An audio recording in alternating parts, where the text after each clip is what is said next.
The recent decision of a court in faraway United States will potentially stop the invasion of Niger Republic by ECOWAS. A lot of people have been advising the ECOWAS leaders that they should employ diplomacy, that it doesn't make sense to use violence to return the former president Bazoum to power. When the military that removed him in Niger did not even use violence, they only arrested him and took over power. In other words, it was a palace coup. Opposition to the invasion of Niger is not only coming from West Africa. The African Union, after their recent meeting, advised the ECOWAS leaders against using any force, that they should never consider military intervention in Niger, that they should employ diplomacy to solve the problems. What about Russia? What about the Turkish president? What about some European countries? Many people are against the use of force in Niger. But for some unexplained reasons, some ECOWAS leaders are insisting that they must use force in Niger, that they must intervene to remove the military from power and restore the former president Bazoum, despite the military leaders in Niger offering a 3-year transition period to get back to democracy. The ECOWAS leaders quickly rejected the offer, saying that they should leave earlier than that 3 years is a long time. Now, let's see how the US court's decision will stop the impending invasion of Niger Republic by ECOWAS. Among the ECOWAS leaders, the main voice that is pushing for a military intervention in Niger is the ECOWAS chairman. Although the past few days he hasn't talked much, unlike the early days he was making threats here and there, much of the talking is being done by this man, the ECOWAS Commissioner for Political Affairs. He was the one that said that the ECOWAS intervention force is ready to invade Niger, that they are only waiting for the order to invade. I tell you, we are ready to go anytime the order is given. The D-Day is also decided. All this is just to make it look as if Bola Tinubu is not the one behind engineering all the moves. But we all know that's why the US court's decision will lead to his removal from office. And when he is removed from office, another person will take over from him and become the president. And since Nigeria still maintains the chairmanship position in ECOWAS, that new president will guarantee that there will not be an invasion of Niger by ECOWAS forces. Unless the people pushing ECOWAS will have to do it by themselves. Be rest assured that ECOWAS will stand by and be watching. They will never intervene militarily, except to come in defense of Niger Republic.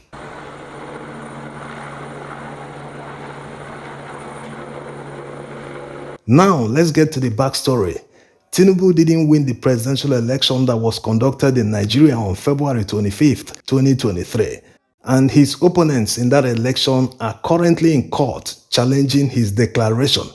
By now, many of you will be wondering, how is that possible? He's on seat already. Why are people challenging him in court? Well, that's because of a flaw in the Nigerian constitution. Someone can actually be sworn into office despite his opponents contesting the results in court. Yes, the Nigerian constitution actually allows this. That's why corrupt politicians take advantage of it. They grab the power, run away from it, bribe anyone they can bribe, and get to power. And they now use those presidential powers to intimidate the judges, intimidate the opposition, use the police to suppress anyone in their way. They will basically use presidential powers to protect themselves till the rest of the tenure. They can even go as far as declaring war on another country. They will take advantage of a clause in the Nigerian constitution that says elections cannot be held in a period of war. It also authorizes the National Assembly to extend the tenure of the president in this period for up to 4 years. So you can understand how desperate Tinubu is. He wants to maintain the power that they stole, they rigged the election, they did all sorts of things. The European Union Observer Group counted more than 70-something casualties in the election that brought him to power. In fact, the election was more violent than the coup in Niger. So in his own interest, before the pressure from France and the United States, he wants that war to go on so that he can stay in office. But the decision of the judge in faraway United States will not only bring shame to him, it will lead to his removal from office. Let's take it one by one. Tinubu submitted a forged document when he was filing his particulars with the Nigerian electoral body for the presidential election. His opponents immediately noticed discrepancies on the certificate. They conducted forensic analysis of the certificate to the extent that they tracked one of the signatures to someone that started working in Chicago State University in the 90s. Whereas Tinubu supposedly graduated in 1979. How is that possible? That's not all. Wait till you hear the bombshell as was revealed by Nigeria's investigative journalist David Hundeyin, who subpoenaed the university in Chicago. And the records he received from them revealed that the person that was admitted in Chicago State University was a female and an American citizen. And the person that supposedly graduated from Chicago State University in 1979 is a man and a Nigerian with no record of US citizenship. How is that possible? So that's why Atiku Abubakar, one of his opponents in the presidential election, approached a US court to get the records. Not that he can't use the one that was revealed by David Hundeyin, but you know how the courts work in Nigeria. They will say the person that got the information isn't the right person that should bring it to court, that he wasn't a candidate in the election, blah, blah, blah. So that's why he approached the court to get it by himself, notarize it, so that he will now present it in court. When he drops this bombshell in court, it will be revealed that he is an impersonator that stole someone's identity, that he wasn't the person that was admitted in the university he claims to have attended. It will reveal a lot of things. Tinubu is aware of the bombshell revelation that's about to hit him. That's why he approached the same court in the United States asking to be joined, that he wants to protect his privacy, doesn't want Atiku to see his school records. How can that be possible? Everyone should be proud of his school records. Why should anyone in the world want to hide his achievement in school? The only person that can hide that is someone that stole someone's identity. Someone that has something to hide is working hard to prevent the person from seeing it, because once it's revealed, it will prove he violated Nigerian laws, which will lead to automatic disqualification by the court.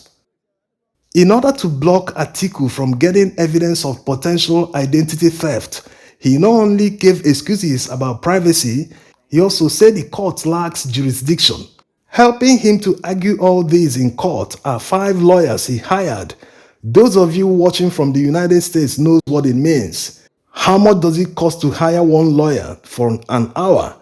Not to talk of 5 lawyers. So you can understand the energy he's putting into this to make sure that Atiku doesn't get that evidence. That piece of evidence alone can prevent war in Niger Republic. That's how strong the evidence is.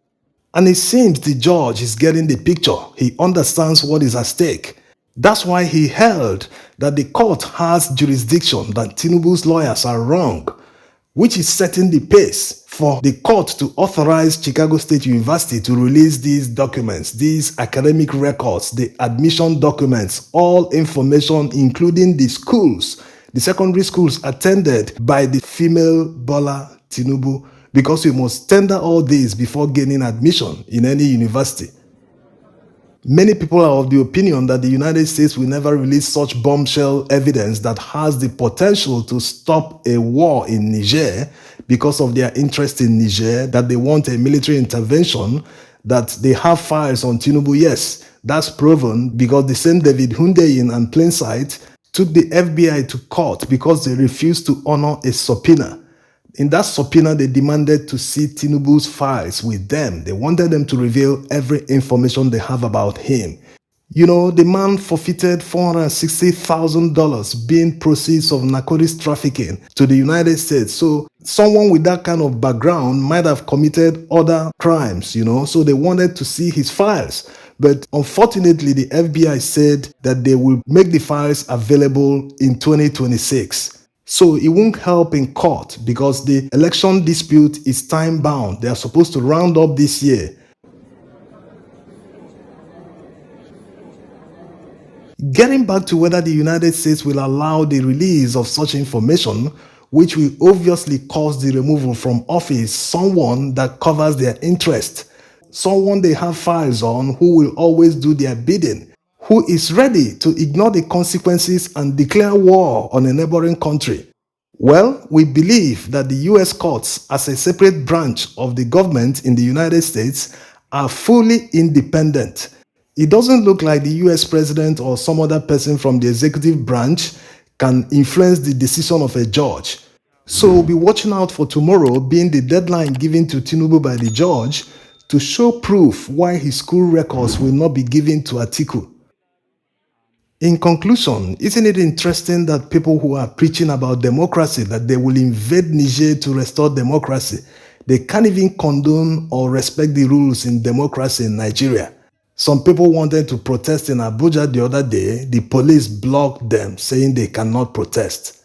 You can't give what you don't have. You can't allow your people to protest under a democracy, and you're here preaching to other people saying you will restore democracy in another country. Isn't that laughable? We are supposedly in a democracy, but the former EFCC chairman is still in detention, getting to 80 days without trial. So they've assumed the role of the judiciary. They've arrested this man, determined him guilty, and put him in detention indefinitely without any charge. And we call this a democracy.